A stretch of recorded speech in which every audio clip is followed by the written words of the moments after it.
McLaren has had yet another challenging weekend, in which they weren't able to extract the 1-2 start of the race and finished P2 and P3, with the driver who is ahead in the Drivers' Championship, Norris, finishing third. Piastri made it known that he would bow to no one in the team, and this comes as quite an expected turn of events in McLaren. They knew it when they signed him that they shouldn't expect a dummy who would move out of Norris's way whenever he has a chance, but the overtaking maneuver that almost took both of the cars out is now going to be rediscussed in Woking in a much more serious manner. With the strategy not being at its peak and with the drivers being open to race when they're now seriously in battle for the Drivers' Championship, could Piastri be punished for being way too competitive for Norris's liking? It's safe to say that Norris didn't have a lot of positive thoughts about Piastri's maneuver in Turn 4, and while the Brit was heavily criticised for not being able to hold his position after the first turn in a majority of the races once he starts in pole position, now this happened at the surprise of many. However, there is a long straight with a massive toe that Norris provided after Turn 2, and when the caravan approached Turn 4, Piastri made sure he would complete an overtake from the outside to take the lead.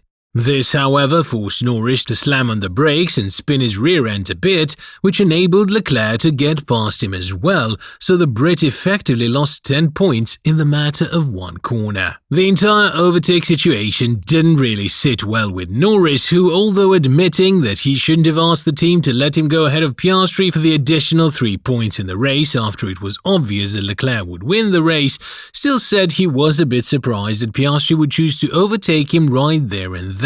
Elaborating further on this, the two-time race winner said, "Obviously I would have just braked a bit later if I needed to. We had a big gap behind, and between us two cars there's no risk.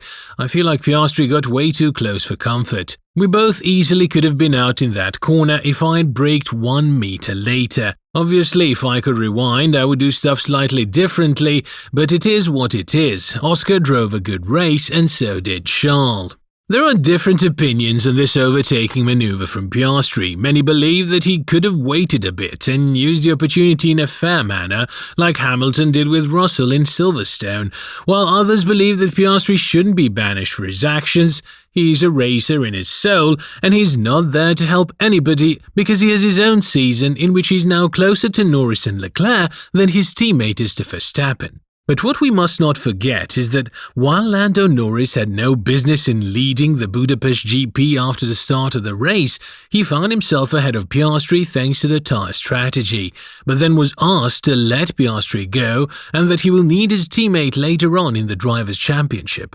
Right now, it does look like his teammate is just taking points away from him, and while not many would expect Piastri to just sit back and satisfy himself with a position behind Norris, McLaren has some tough talks to make because we've seen Norris cutting the lead to Verstappen for 8 additional points, and now it stands at 62. The next 2 races are predicted to be disastrous for the Austrian team, with Verstappen firmly believing that there's no way they're going to win another race with this car, and Baku and Singapore might be the races in which Norris will get too close to comfort to the 3-time world champion as well, but he will need the support of his teammate much more than ever, which is why McLaren will discuss the priority of the drivers sooner rather than later. The Woking-based squad has met a lot of criticism for this move because it came a bit too late in the season.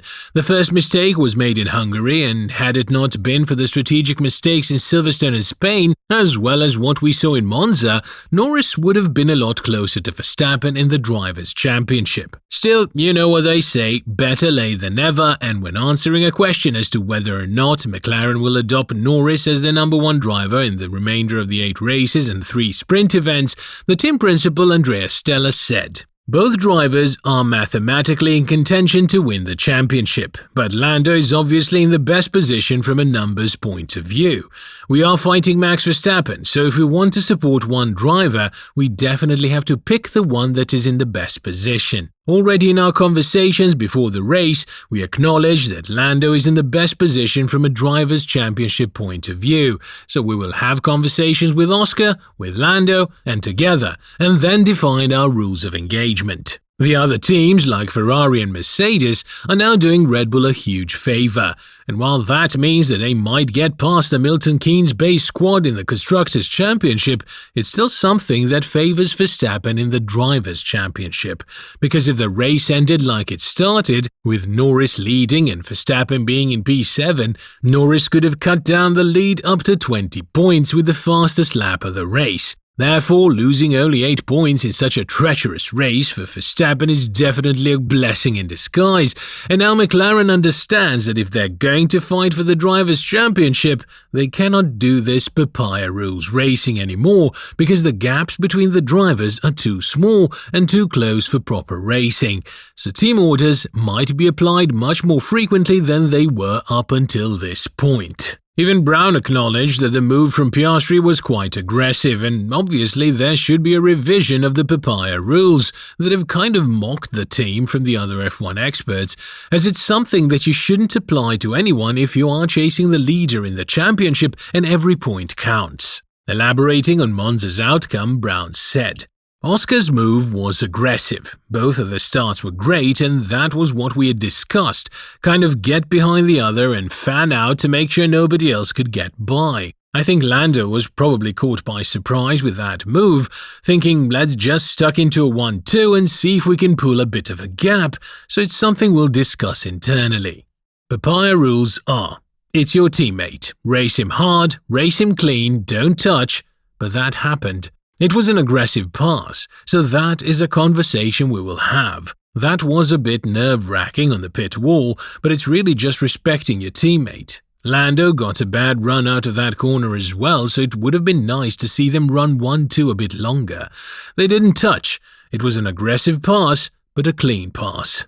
The strategy for McLaren didn't work as well because they were the team that had one of the greatest tyre degradations compared to all of the other F1 cars, but Norris had to pit way too early once he was mounted on the first set of hard tyres, or more precisely, his second tyre stint in the race. Piastri was leading comfortably, and seeing that the Ferraris weren't making too big of a gain on him, the Aussie could have stayed for a bit longer and seen where the tyres would have taken him. Now, in hindsight, it was obvious that Ferrari wouldn't have pushed too hard on their tyres to catch the McLaren or Piastri. And this is something that has been commented on by Lewis Hamilton as well, who, while being happy to see his former team excel in the last couple of races, is still baffled as to how they managed to bottle the strategy yet again, as the 7-time world champion added. Looking at the racetrack, I think McLaren had the pace, but they just pushed too hard. They were doing laps that were too fast early on, which killed the tyres. I guess they had planned for a 2-stop. If they just backed off and went longer, they could have made the 1-stop work. But I was getting the info of the times they were doing, and there is no way you can make the tyres last at that pace. Be that as it may, do you think that McLaren has what it takes to win the Drivers' Championship? And more importantly, do you think they can hold off Ferrari in the Constructors now that the Maranello team is just 31 points behind the Woking-based squad? Let us know in the comments below.